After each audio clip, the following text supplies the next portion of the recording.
Few days left for the CAT exam, और इस time पे मॉक चाहे कम दो या फिर ज्यादा दो, बट मॉक को एनालाइज करना भी है या नहीं भी करना, ये सबसे बड़ा इंपॉर्टेंट क्वेश्चन है।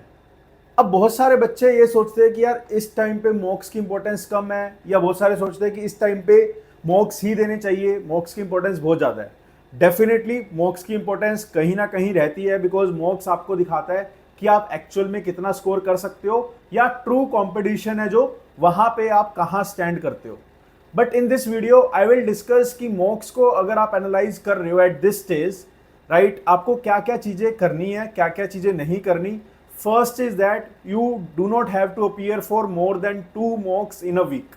अगर आपको बहुत ज्यादा मन हो रहा है और मॉक्स देने का, you definitely repeat the PYQs instead of taking more and more mocks. That is number 1।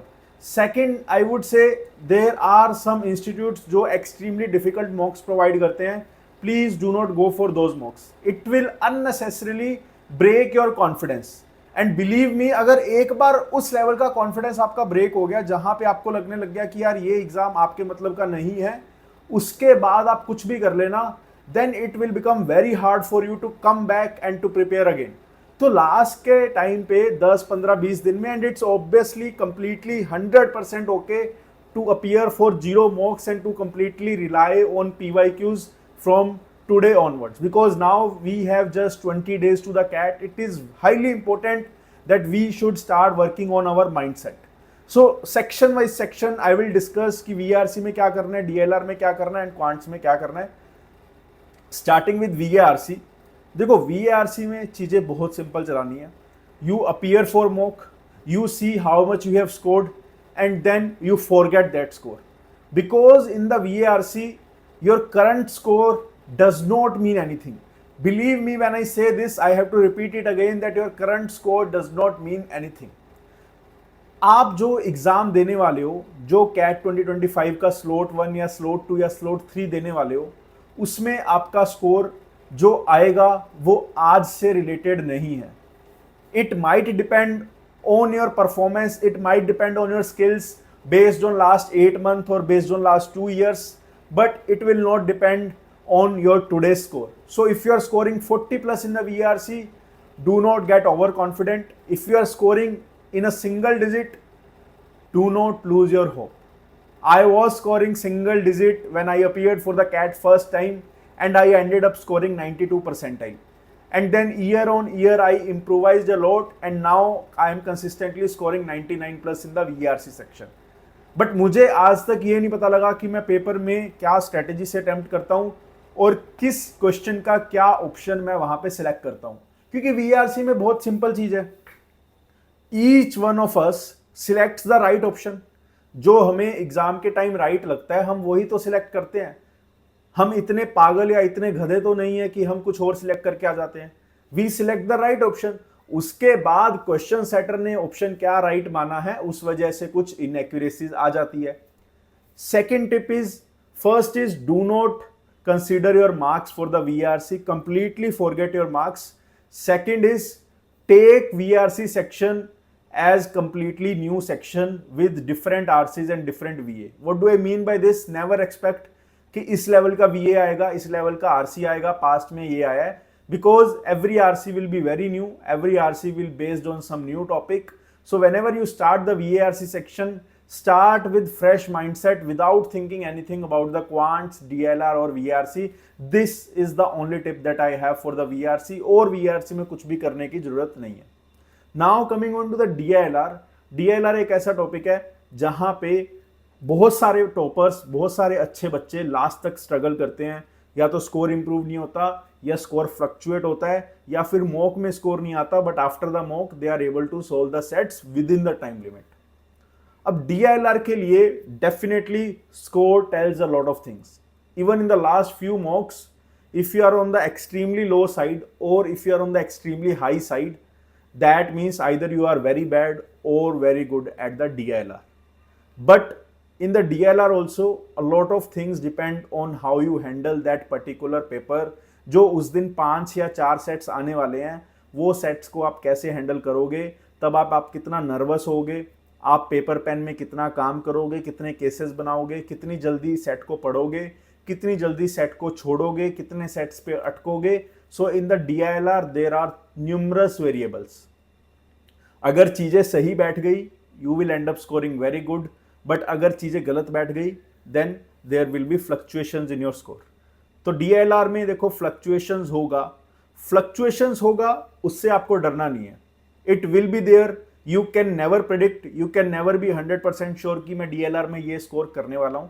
There will be fluctuations. My only advice is never let your emotions, never let any set's difficulty level impact you so badly that you end up scoring in single digit or negative marks, because it will ruin your complete year, right? पूरा साल बर्बाद कर देगा। और ये हमेशा paper की difficulty level पे डिपेंड नहीं करता। पेपर इतना डिफिकल्ट नहीं आ सकता कि आप एक सिंगल सेट भी नहीं फोड़ पाओगे। If you are unable to solve just one single set in the DILR, that means there is bigger problem in you, which often revolves around how you attempt the paper or what you think while attempting the paper. So जब paper attempt कर रहे हो तब motivation, confidence और जो mental awareness है वो एक बहुत अच्छे लेवल पे होनी चाहिए। तब ये नहीं होना चाहिए कि मैं अननेसेसरली कंफ्यूज हो रहा हूँ, मैं डिफिकल्ट सेट्स को पिक कर रहा हूँ। तो अब DILR के लिए क्या करना है, 2017 से 2024 एक पेपर एनालाइज करो, देखो पेपर किस लेवल का बना है। पेपर में मिक्स वैरायटी के सेट्स होते हैं, कुछ एक्सट्रीमली डिफिकल्ट होते हैं जो आपको टच नहीं करने, कुछ एक्सट्रीमली इजी होते हैं, कुछ मॉडरेट लेवल के होते हैं। नाउ आपको देखना है कि कौन से लेवल के सेट्स हैं और वो वैसा लेवल अगर एग्जाम में आया तब आप उसको कैसे टैकल कर सकते हो। ये 2-3 चीज़ें ध्यान में रखनी है। अपनी सेट सिलेक्शन स्ट्रेटेजी देखो, टाइम मैनेजमेंट स्ट्रेटेजी देखो और डिफिकल्ट सेट को छोड़ने की हैबिट बना लो। ये चीज़ें आपकी DILR में काम आने वाली है। अदरवाइज कोई सेट का रेप्लिका नहीं आने वाला, तो 1000 सेट 2000 सेट करने का लास्ट पॉइंट पे कोई मतलब नहीं है। Coming on to the quants में देखो, syllabus matters, practice matters, shortcuts matters, formulas matter. अगर आपका सिलेबस 101% कंप्लीट नहीं है, maybe you can target 2-3 new topics in the upcoming weeks और in the next 10 days। That is the first thing.